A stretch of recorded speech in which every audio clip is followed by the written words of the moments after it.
it's coming into the application season for teachers, that this would be a good month to kind of concentrate on not only applications in this episode, but we're going to talk about interviews and kind of just what the process is. Now, we've been through quite a few interviews in our time as teachers.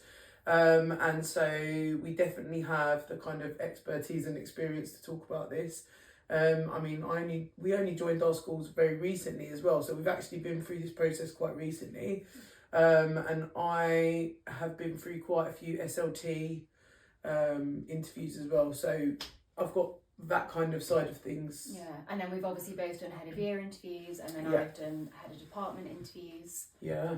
So we've done lots of kind of things on top of interviews as well that we'll talk about, kind of like in-tray exercises or Yeah. student panels Yes. and all that sort of stuff as well. Yeah, and actually what we're going to do is I've got some posts that I'll post on socials as well, just in terms of advice and questions that you could be asked, etc.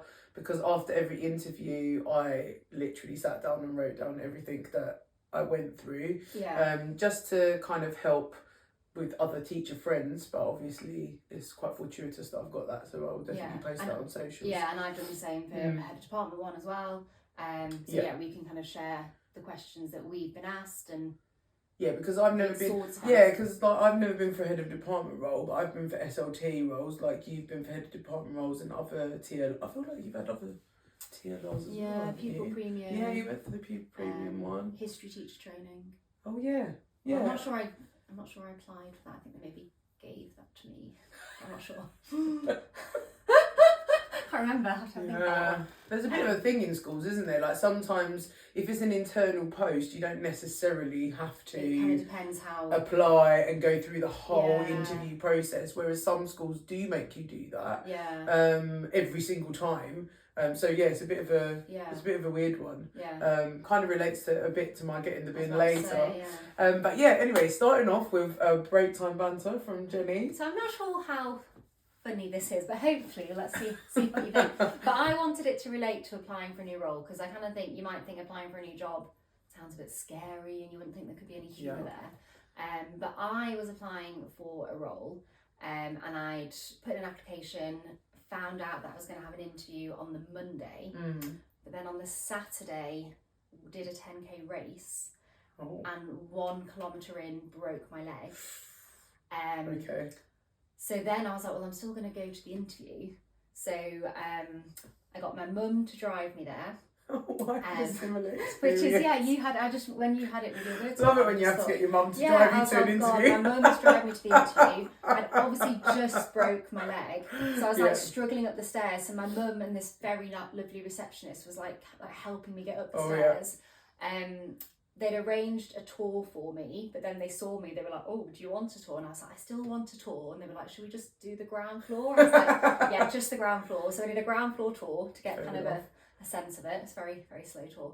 But yeah, just my main bit about it was I was teaching a lesson and I was just quite tired because I'd obviously just broke my leg like 36 hours earlier. So I just thought, how can I do this and still get the job? So I'd planned an opinion line where, they're meant to kind of stand in the row and say how far they agree or disagree with something. And I just thought, I'm just too tired. So I said, you know what? We're going to do a cross-curricular with PE. And I was like, I'm going to take a seat. And I made them do opinion lines where they had to basically like stand up with the level that they agreed. So they either like fully agreed or they had to be like fully disagree or like somewhere in the middle like this. I quite like that. And I was like, God, is this okay? Like the deputy head's just watching me and I'm like making the kids do squats in a history lesson. Listen, they probably loved it. They enjoyed it. I definitely made an impression and I got the job. Interactive. So I just thought it's just like, it's not the funniest of stories, but I just think it just shows that, even if something's gone a little bit wrong just before your application, don't let that put you off. And actually, it's a chance to kind of show your personality and your confidence. And definitely. And I actually thought it's quite good to do squats in a history lesson. It's quite good for everyone. Did you reuse that at another point? I mean, and I've never done like a height opinion line. I now regularly do. I like, instead of just thinking like opinion lines being kind of in a straight line, I do things like Sometimes I get them to like put their hands in the air if they fully agree. If they completely disagree, they like put their head on the table, and then like chance to close your eyes for 5 seconds. I heard recently that that's actually a really good way of getting students' brains like more engaged with the bit of like AFL that you're doing, because actually you're getting them actively like thinking about it, because it's so much easier for them to do like, I don't know, thumbs up, thumbs down. Or they're always used to thumbs up, maybe they're not thinking about it, or traffic lights in their planners. But if you just do something a little bit different, that's a good idea. You have to steal that one from you, Jenny. So I'm getting my classes to do squats on Monday. Sure, my year 11s will really appreciate that. Honestly, I have just come back from a school ski trip, but I still regularly squat in my lessons now. I just think, why not? Listen, get the squats in. Why not? Absolutely.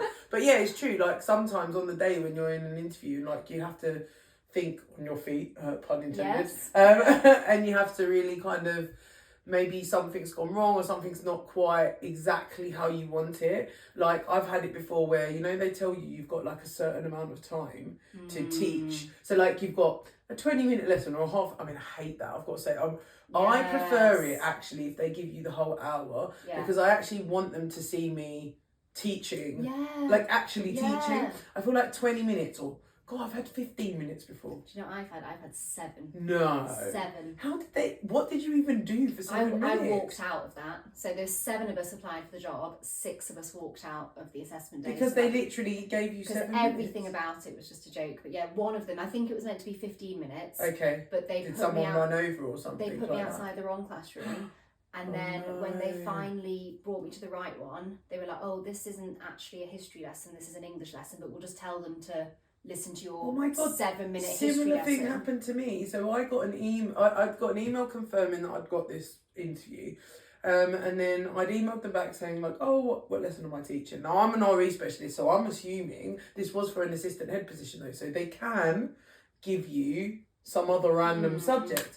So I think they'd read on my my application that I was currently teaching citizenship. So they gave me a citizenship lesson, but in the email they emailed me saying, you've got an RE lesson on, and then they put like local councillor elections. And I'm like, well, that's not an RE lesson.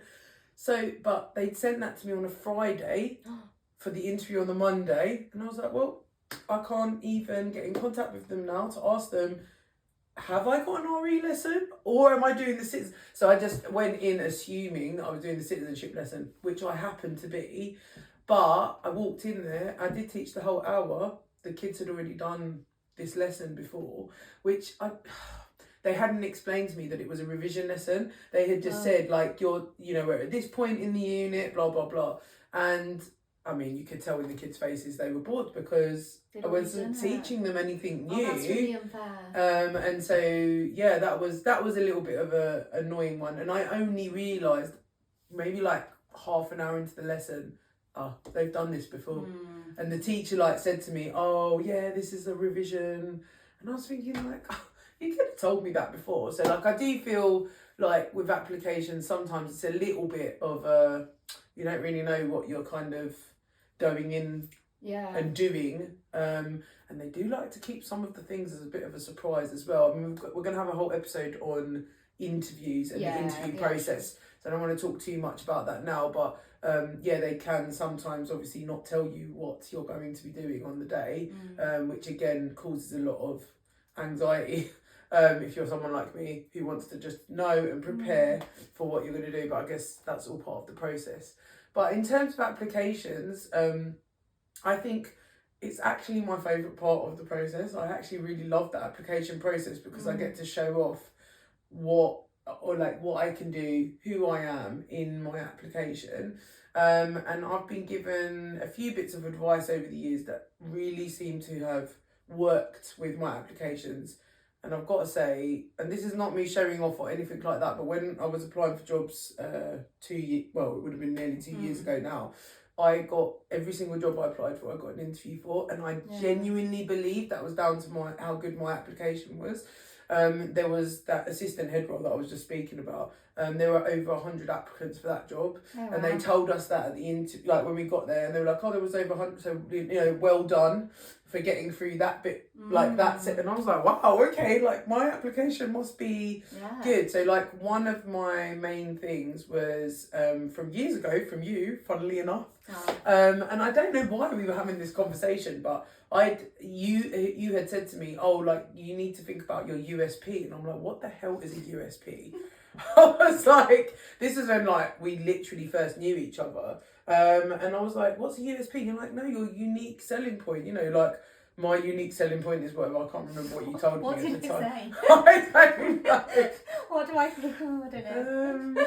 You probably said like, I don't know. I actually can't remember what you said, but I mean, the secret is I have a different unique selling point depending on obviously which school I'm applying for. Well, this is the thing, right? Yeah. So for me, my main unique selling point is I was born and bred in East London, and I usually apply for East London schools. So my unique selling point is I understand how the kids are growing up right now, and I've been in the exact same position.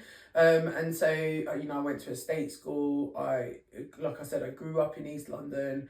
I came from a very deprived background, like all of those types of things. So for me, that is usually my unique selling point. And I always, the first paragraph, I go in there with my unique selling point. So before I go into anything about my teaching experience, because I feel like that first paragraph, they need to read that first couple of sentences and really want to read on. It's almost a bit like writing an essay, I was about to say, isn't it? It's like when we're teaching them how to write an A-level history essay, and it's like your introduction's got to sell it to them, like what, like the history, like what is your argument, and they need to see it from the very start. It's no good that it suddenly gets better halfway through. It's strong from the start. Yeah, so I always go in with what my unique selling point is, and like you said, you can adapt it depending on the school that you're applying for, because I did work in Essex at one point, and obviously my unique selling point maybe wouldn't have been quite the same when I went there.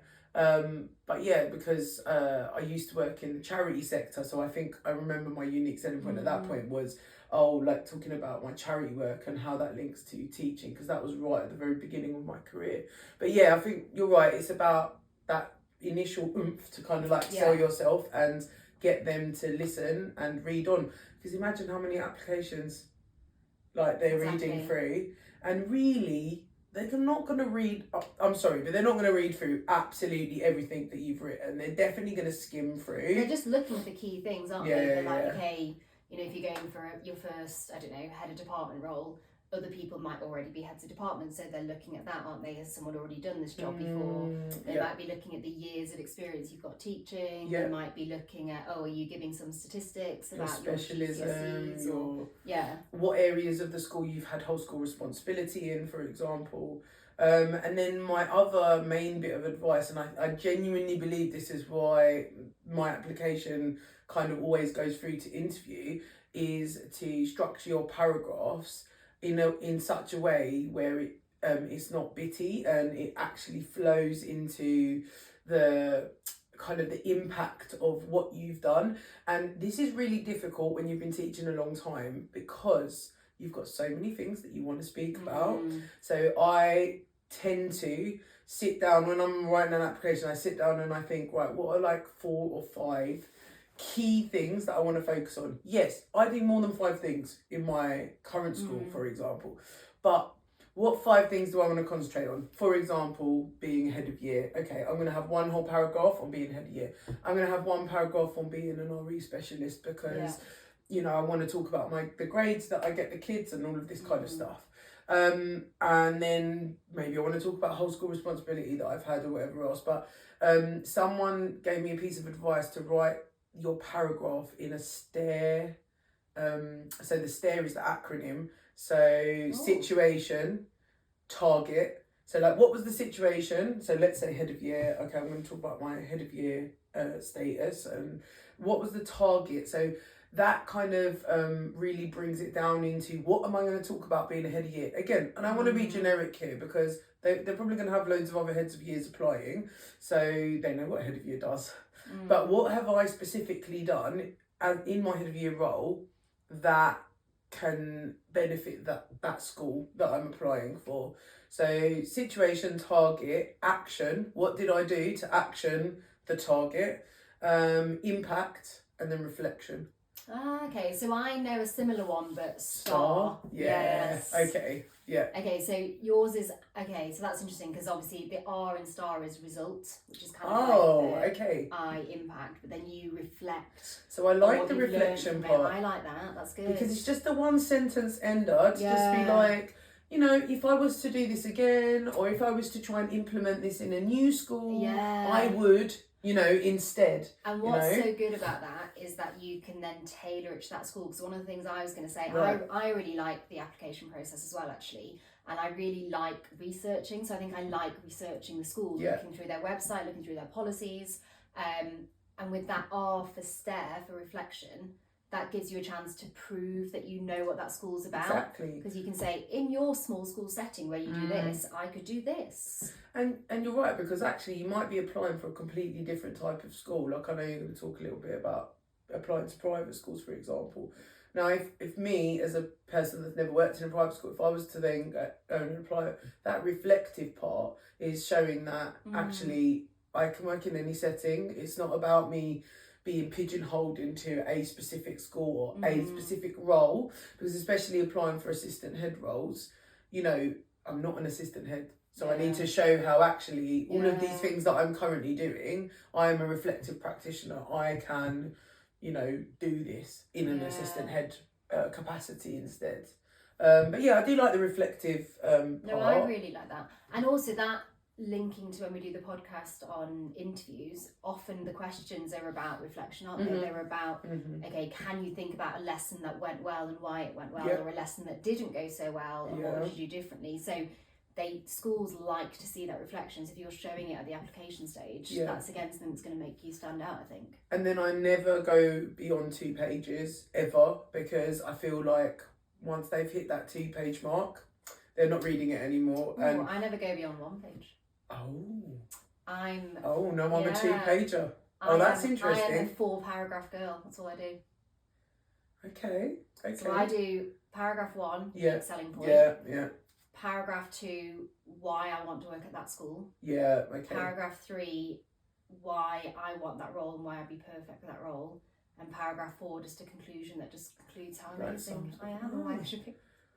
Okay. Yeah. I mean, I like to shorten it down, and I've always said no. I never go past 2 pages because, like I said, I don't think they read past the 2 pages. Is this like a cover letter you're talking about for 2 pages? Or do you mean if there's like because school applications can be annoying, I was going to say sometimes they vary, don't they? Because do you mean sometimes when there's like a box in the application that says why should we pick you? Yeah. Okay. And sometimes they put a word limit on it or a character limit on it. So like you said, it varies. Some schools want a cover letter rather than like a full-on, letter of application.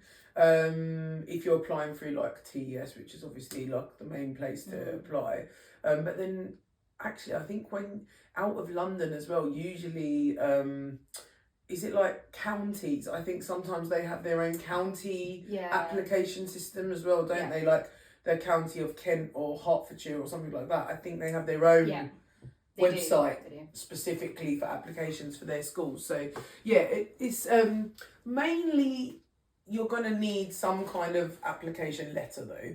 So whether it's a cover letter or it's on an actual application, that's always going to be the case. So we do it similarly, but there are slight differences. And it seems like we're getting the same thing across, aren't we, in terms of showing that we know that school, and you're doing it through the STARE model, and I'm doing it maybe in that particular paragraph that shows I've looked at that school and why. So in the first paragraph, I do my unique selling point, but I also do why that school within. Okay. So I kind of combine that together rather than writing its whole own paragraph. And then what I do is I also look at their tagline for the school. So, every school will have their own be the best or whatever, I don't know. Like there's always a different. So I think there was one that was like respect, tolerance and being hardworking or something like that. So I look at their tagline and whatever their kind of character curriculum is, because again, schools will have a character curriculum. and I always try and include their wording within my application. So at least a couple of times throughout my application, I will put their specific wording in there. Yeah, same here. So I'd see kind of throughout looking at their website, these are kind of buzzwords that they keep using, and therefore kind of subtly bring them into my application, so they know that I'm already one of them and they can see me, you know, fitting in there. Well, no, but it is about that though, isn't it? It's about you already showing them, and it's about kind of like thinking, I've already got the job. I'm already, you know, I mean, I spoke a little bit about this on our mental health episode, but when I was going for my current role, I was in a pretty rough place, like mental health wise, but I remember my sister just saying to me, no, you need to literally, when you go into that interview, you imagine yourself, you've already got the role. You imagine them calling you up and saying, you've got it, like, this is, you know, we want you, or whatever else. So I went in there, like, I've already got this. It worked. But it's really, really hard. It's really hard for me to do, definitely, because you have to show it off. You have to show off, and you have to, the application process I find easier because I can show off through my writing.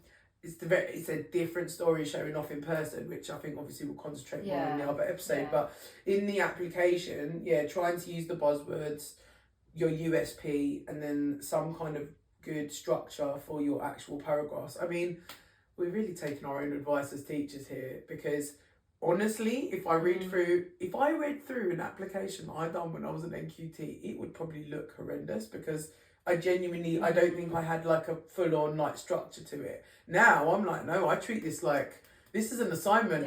I'm doing this as an assignment. This is my, you know, I need to get level 9 or an A star. And that's how I need them to take me on. What I find interesting as well, I don't know if you'd have had this as a head of year, but when I was a head of department for those 5 years, I've seen a lot of other people's applications. And no, you not see so much some for me. truly dire ones. And the things that stand out is you can tell when someone has just fired off loads of applications. And they've literally used the same kind of thing over and over again. The same thing, and it's so bland that, you know, they don't even know what school they're applying for. So I think one thing that you definitely need to do is show that you've put effort into finding out about that school, because this school are ultimately deciding, are they going to pay you a decent salary for however many years you're going to be there. I think it's really, like, I was speaking to an ex-colleague recently actually, and she was saying, I just don't have the mental capacity to do these applications because it's a long process. And I agree with you that you need to show that you are applying to that school, but I do tend to only change really the first paragraph rather than the whole application. So I do think there are ways around it that you don't have to, you know, rewrite a whole new application, because actually your main body paragraphs are really going to stay the same. Because they're about you, why you're good for a role, and presumably you're going for similar roles at the same, you know, at different schools. So you might have applied to 7 different schools, but they're all as head of history. So you're right, the rest of the application is going to look really similar. But that's what I found shocking. I was thinking all you need to do is have one paragraph tailored to the school. Where you're, exactly. And you haven't bothered. So if you haven't bothered, it's like, well, you're not going to make the I always end off as well with something to do with the school. So that they've started with being like, right, she wants to be at this school, and they've ended with, she wants to be at this school. So my end kind of, it's not even a paragraph, it's just a couple of lines to just say, you know, I want to work here because, like, ending off like, right, this is what I would be perfect for. And linked to that, this is just making me think about some other very bad applications I saw. You want to say you want to work for that school because you like something about the way that school operates. Which I know sounds really obvious, but I would read things like, I really want to live near Shoreditch, so I want to apply for your school. Okay. No, that's not cool. That's it's not cool. Like, you know, even if that's true, don't tell us that. Tell the person something that's good about their school. Otherwise they're not picking you. I mean, in reality, you're gonna be with the head teacher. So the head teacher obviously, you know, loves their school because they've made it the way however it is. So it's a little bit of an ego boost, isn't it? They wanna see that, you know, you want to work at that school, not because of distance, which is definitely a factor when you're applying, like 100%. Like for me, I'm like more than half an hour drive, I don't even apply for any schools outside of a half an hour drive. But I don't tell the school that. Yeah, they don't. I'm like, you're just within my half an hour like, perimeter. We're so happy to help with your commute, Roxy. We'll definitely give you an interview. Or because I work in a London school, for example, if you're in an inner London school, obviously you get a much better pay. Yeah, you don't say that in the application. I'm not going to, pay better than the school down the road. Your class is an inner London school. It's like, they know they're in inner London school. I know they're in inner London school. I don't need to put that in my application. So I think, there's this kind of factor of being genuine. Like, you want to be genuine, but you use your common sense. Don't put something in there that's really not relevant to the actual job role. Really, you're just discussing the actual job role. And then I think that's probably another thing, isn't it? Is that making sure the application is catered towards that job role. I mean, you said about saying why I'm perfect for this specific role. So I have an application for assistant head and I have an application for head of year, for example, which is slightly different because obviously with the assistant head applications, usually, I mean not all the time, but usually they put a certain area that you would be in charge of. So let's say it was teaching and learning or pastoral or whatever else, then obviously you're going to need to cater your application to that specific job role. Like when you were applying to train teachers, your application would have been different. Yeah, really different. Very different to being a head of history. Yeah. Which is what your role was. So before. I have different folders all saved, and it's like head of department applications, head of year applications, TLR applications. I don't know what I was on show. And then a completely separate one for when I left teaching. And kind of linked to what you were saying before about how you have to accept that you're going to omit things. Yeah. Depending on which job you're going for. You might have some great experiences that you really want to tell them about. It's really hard, actually. Again, it's a bit like being a student, isn't it? Yeah. You've revised for an exam. You want to tell the examiner everything you know. And it's like the examiner hasn't said, tell me everything you know. They've said, answer this exact question. And it's almost like giving ourselves the same advice. They've asked you, why do you want to work at this school in this role? So don't tell them about all these other things you've done that aren't relevant. And actually, once you've got through the application process and you're at the interview stage, you can shout from the rooftops about all these other things, but you're right, you really do have to narrow it down into I would say 4 or 5 things maximum that you are saying, right, this is why this part, they know, right, we've been teaching I've been teaching like 14 years now, they know you've got a lot of different strings to your bow, you've done a lot of different things. You need to focus it in on, and you're right, it's like in an essay, how many essays have we read where the child's just gone and just literally put everything that they know on a page without actually reading the question, and then they don't get very good marks for it. Exactly. Application. So how, just very quickly before we end off, how is the application process different for a private school? Because I've never applied to a private school, and I've got to say, I would have some reservations because I would genuinely believe that there is a big difference between going to a private school or applying to a private school to a state school or even a grammar school. I don't know. Yeah, so I've applied for all of those and they're not actually that different. The one thing I'd say is noticeably different is if you do get a job in a private school, they're expecting you to have an extracurricular contribution. So it's saying what you'll contribute to the co-curricular life of the school. And what I would say from now I've now been at 3 private schools, think about what you're actually willing to do. Because my very first private school, I really wanted the job. All of a sudden, I'm in charge of a netball team every Saturday morning. Oh no! And also, I went for the PE extracurricular. I just said, look at all these sports that I do, and I'm so enthusiastic. And all of a sudden, I've been given the netball team, and I had to help run CCF, Combined Cadet Force. And it was awful. You've done cadet and the netball team. And I took so long to pass my weapons test. I was terrible, and I hated it. I actually really liked that school and that job, but the things that put me off was having to do netball and having to do What CCF. Do you do now? What did you say for your current role as your chess? Chess is a good one. I've run chess club before. Yes. Okay. So I learned quite a long time ago. You've got to do something inside, not PE. Yeah, chess. Chess is my answer. So I could already play chess, but not. Did you not do debate? Something to do with debating? No. Always Politics? chess. No, it's just so much easier. Oh, I feel like you do. So it was when we worked together, do you know, we all had to run enrichment clubs.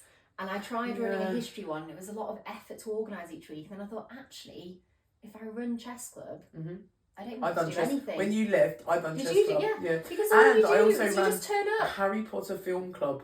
Best club to run ever, because literally we watched the Harry Potter films and we discussed the Harry Potter characters. That's all we done. Like, perfect for me. I bloody love that. See, I don't love Harry Potter.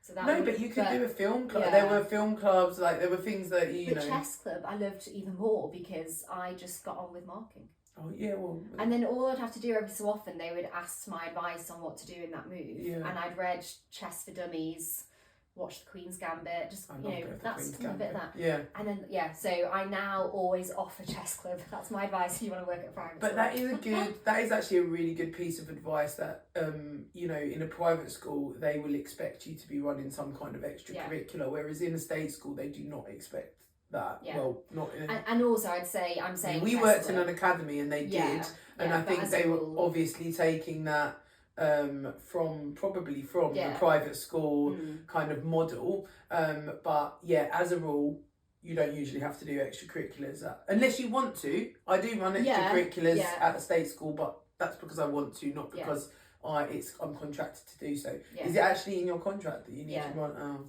Oh, there you go. It varies from school to school, but what I'd also say as well is don't go in assuming because you love sport that that's going to be what you offer, because actually they might have such a large games and sports department that they want you to do something else. So I would just think about what you're willing to do. So there's Duke of Edinburgh is always an obvious one, but that's quite a big commitment as well. But it might be something you really enjoy. It might be that you want to be on a sports team. But I would think about other things that you can do in terms of like UCAS applications, mock interviews, because that can be a role as well. Yeah. So I guess just think about what a private school's trying to achieve. They're trying, just like a state school, but they're trying to get a large number of kids into Oxbridge. So if you maybe even come from an Oxbridge background, they'll like that, and they'll probably want you to be kind of one of the mentors or something. So just think about what you can offer beyond your teaching.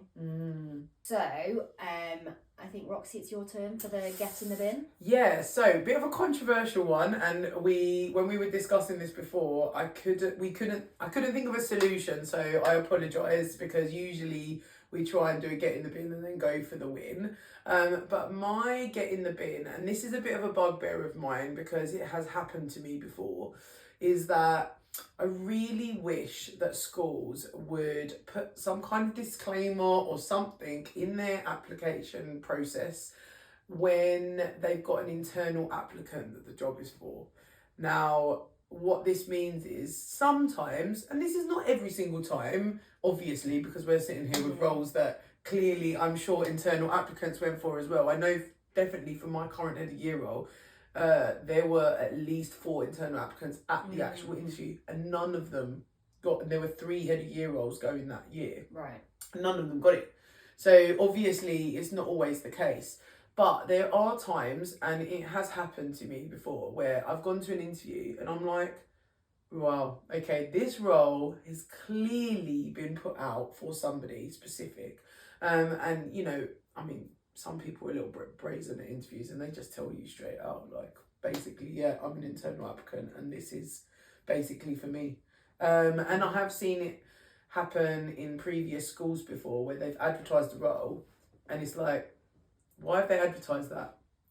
You know, and they've maybe even encouraged other people to go for it because they need an interview. What do they call it? They need an interview. Pool. They need an interview pool of people. It happened to my husband where they literally were like, "You should definitely go for this role." It was for an assistant head role, and he's like, he actually said to them, "No, I know that this role is for somebody," and they were like, "No, don't be silly." Who got the job? That person. I mean, you know, it's like, just be honest, you know, just be honest. And maybe the answer is, or the solution is, to put just like a little disclaimer or something like that. Internal applicants will be applying for this role, that sort of thing. Or maybe something like that. Maybe it can't be so outright as in like, this is for somebody, because you were saying like legally they have to advertise. And I understand that. Yes, okay, legally you have to advertise for a role, especially if it's kind of like an assistant head role or something like that. They have to advertise for it. They can't. Although I've been in a school before where they have done a very shifty one and kind of advertised for it, in air quotations, if you are listening to this on the podcast, and it's not actually been advertised at all. It's actually, when you think about it, it seems so short-sighted. Like, yes, maybe you've got someone that you think's brilliant, but there could be someone out there that's better. So it seems like, yes, you legally get told you have to advertise, but maybe you should genuinely give everyone a chance and realise that the person you've got maybe isn't your best. I've got to say, some schools are better than others with doing that. So like, they go in with more of an open mind. But I did work for a head that it was very clear every time he advertised for a role, he had someone that was, you know, his person that he was going to give it to. Somewhere you shouldn't want to work then, doesn't it? Well, yeah, exactly. But to me, that makes me feel like, well, am I even going to bother going for something? Like, especially if you're in that school and you're an internal applicant yourself. Yeah. Just do you know what this makes me think? I know we're kind of running out of time here, and we wanted to talk a bit about kind of visiting a school before putting an application in. We didn't really get to, but maybe that's a chance where you could actually find that out. So if you are thinking of applying for a school, you could put in a visit to the school or a phone call or whatever that works for you, and you could probably subtly find out then, are there internal applicants going for this? Yeah. If they don't want to put it on their actual application that goes on TES that there are internal applicants, you could go and visit the school beforehand or have a phone call with the head of that department and just say, are you able to tell me, is anyone else going for it? Yeah, and actually, usually you speak with the head teacher. I mean, usually, sometimes you don't. Sometimes it's like deputy head or something like that. But usually they're pretty good with answering questions. Like if you call them or if you're going on a visit. See, I normally actually, if I'm calling, I ask if I'm not going for like a head of department role, I would ask to speak to the head of department, because I think I'm going to get a more honest answer. You probably would get a more honest answer speaking to the head of department than the head teacher, because obviously the head teacher wants as many people to apply as possible to get their pool of people. Even if they've got it earmarked for somebody, they still want a good application process, because otherwise, I don't know, it kind of, again, it can go into this very like political thing of, oh, they're just hiring people that they want rather than actually fairly going through the application process, which we would all love to think happens all the time, but it really doesn't. And so that's my get in the bin.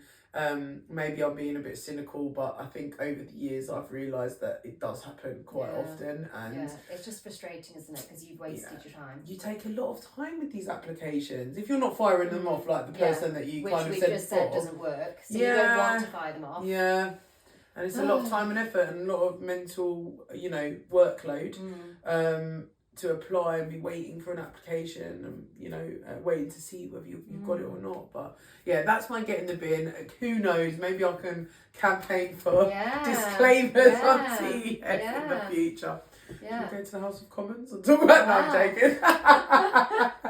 Not quite. House of Lords, that's my aim. Get into the House of Lords. That was one of my aims as a child. Yeah. For services to education. Not as a child, now only from recently I have I thought to myself, definitely. I did not have that exposure as a young kid. Like, I didn't even know what the House of Lords was when I was a kid.